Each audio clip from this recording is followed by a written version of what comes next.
2023 has already seen some overly wacky fast food concoctions, including olive oil-infused coffee, questionable imitation chicken, and simply way too many onions.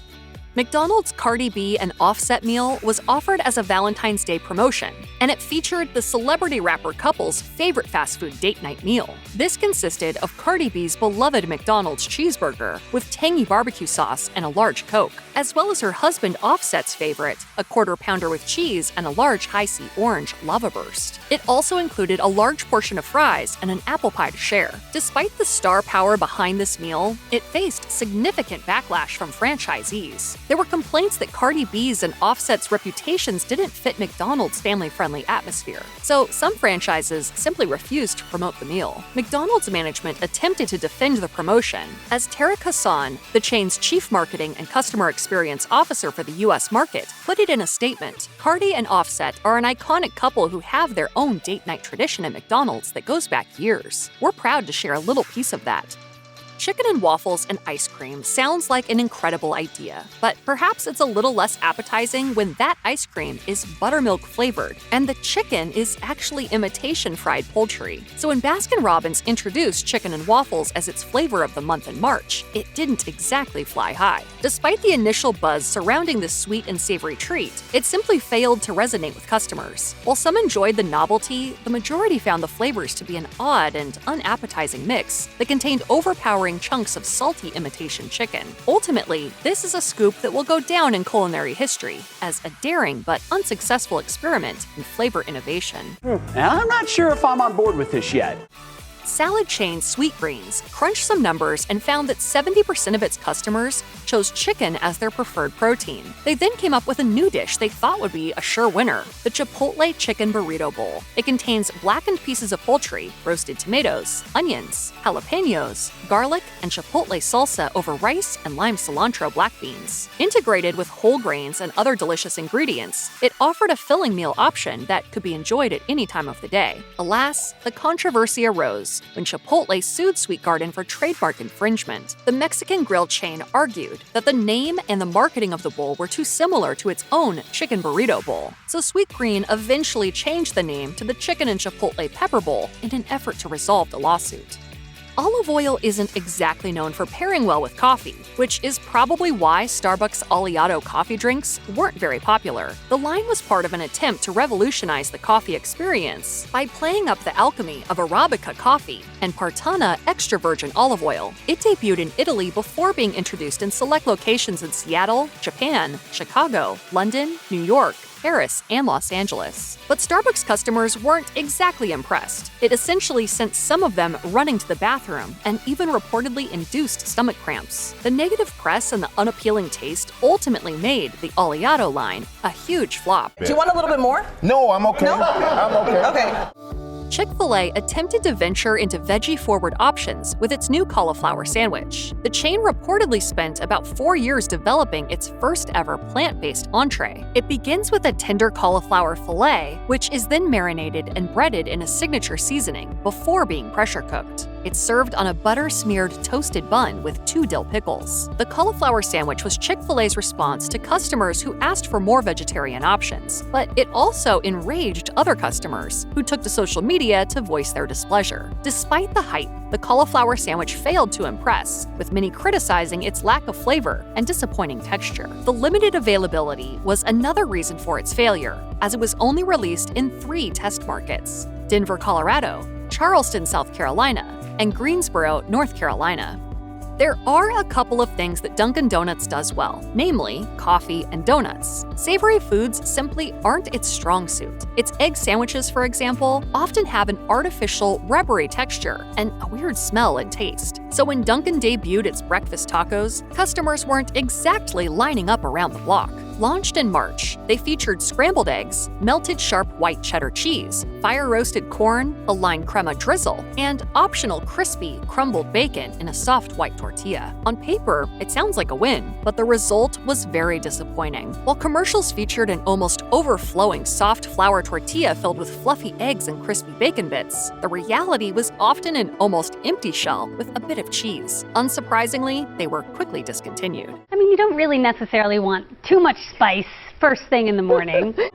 Burger King attempted to put a spicy twist on its classic poultry offering by introducing its Mexican chicken sandwich in January. It featured a lightly breaded chicken breast, ghost pepper cheese, and crispy fried jalapenos on a long sesame seed bun. Despite the promising flavors, it failed to gain much traction among customers. As one commenter mused on Reddit, this sandwich is essentially a chicken version of the ghost pepper Whopper. Multiple people mocked the fake Mexican authenticity on display, while others simply disliked the taste. Another serious issue was the inconsistent level of spiciness, as some customers found the sandwich to be too mild, and others found the jalapenos barely detectable. Ultimately, this sandwich was just not worth the money for way too many BK fans. Sub shop Quiznos is famous for its toasted sandwiches and unique flavors, which includes their lobster and seafood sub, which they offer on a seasonal basis. 51% of the sandwich's meat is derived from the red-clawed critter, while the other half is Alaskan whitefish, sourced from King and Prince Seafood. This sandwich is typically served with shredded lettuce on toasted bread. Alas, the customers who were brave enough to try it found it to be quite awful. As some of them complained on Reddit, the bread tasted stale, and the whole thing was quite dry and lacking in condiments. This sandwich is also served with lemon wedges on top, so be careful not to eat them whole before taking a bite. Quiznos has also introduced Cajun-flavored versions of its lobster sandwich in the past. In January 2023, the chain offered a lemon herb variety alongside the original that was available at participating locations for around $9. According to the YouTube channel The Southern Snack, it tasted like fish in a lemon tartar sauce, and the whole sandwich was just generally confusing. KFC's Spicy Slaw chicken wrap was introduced as a limited-time offering alongside the classic chicken wrap in February 2023. Before being offered nationwide, it was piloted in Atlanta in 2022. These wraps were meant to cater to consumer demands for more portable menu options. Both wraps were served with an extra crispy tender, crunchy pickles, and mayo. As KFC noted in a press release, fans had long demanded the return of fried chicken wraps, so the chain answered the call with these offerings. Unfortunately, both the classic and spicy wraps were critiqued for their stingy portions, as customers didn't quite feel like they were getting a decent bang for their buck. But it was the fiery variant in particular that caught the ire of critics. I'm as mad as hell, and I'm not gonna take this anymore! Some customers reported receiving wraps with too little coleslaw or an excessive amount of spicy sauce. Reviewers also noted that while the spicy sauce adds a nice dash of flavor, it quickly becomes mixed in with the slaw. The spicy variety was also critiqued for its inconsistent quality across different KFC locations. The main issue was the unbalanced flavor profile. Both wraps no longer appear on the menu.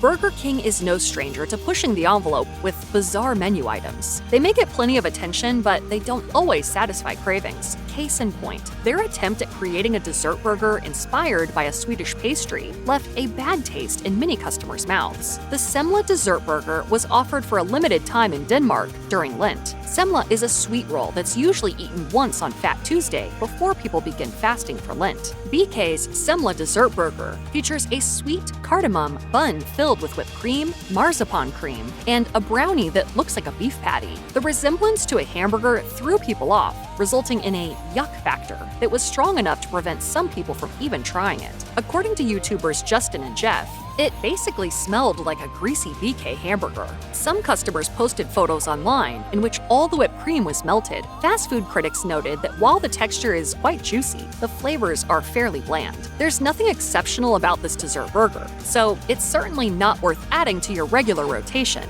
and indeed, it never made it onto the permanent menu. Burger King's spicy chicken fries are covered in a mixture of spices intended to pack just as much of a punch as the previous varieties of buffalo and jalapeno flavors. The eye-catching packaging featuring a wicked-looking bird also contributed to the hype among fast food enthusiasts. Unfortunately, though, BK's spicy chicken fries have been a letdown for too many customers. While the heat level is indeed higher than the original version, the overall taste and texture leave much to be desired. The chicken is finely ground and squishy, and the breading is thick and craggy, resulting in a less satisfying crunch. Moreover, the spice flavor is reminiscent of the discontinued ghost pepper nuggets. Other complaints note that most people prefer their chicken tenders thicker instead of thinner, and that the flavor lacked depth and offered only a novelty burn. Sick burn! Part of what makes McDonald's one of the most successful fast food restaurants around is consistency. Customers know that no matter which location they walk into, the food will always taste the same. And yet, after carefully building that reputation over decades, McDonald's announced that small but tasty improvements were on the way for the Big Mac, McDouble, double cheeseburger, hamburger, and cheeseburger. These changes included soft toasted buns, better cheese slices, grilling onions with the burger patties, and more special sauce on the Big Mac. Alas, this led to plenty of skepticism from some of the chain's most loyal customers. Incorporating onions into the beef during preparation, which is a method based on Oklahoma-style burgers, drummed up the most controversy. As one person tweeted, "As someone who hates onions, I'm worried about McDonald's new policy of cooking onions directly on the grill." Another Twitter user declared, "I have a significant intolerance to onions. They make me quite ill within 15 to 20 minutes." And yet another onion-hating customer announced, "I guess McDonald's really doesn't want my business." In their grand wisdom, they are going to make burgers with onions already in the patties. It's not bad enough they already put 1 million onions on there. Now we don't get a choice. Despite the blowback, McDonald's will reportedly continue to test market the changes with a full national rollout by early 2024. Coke versus Pepsi is one of the fiercest rivalries in the history of soda.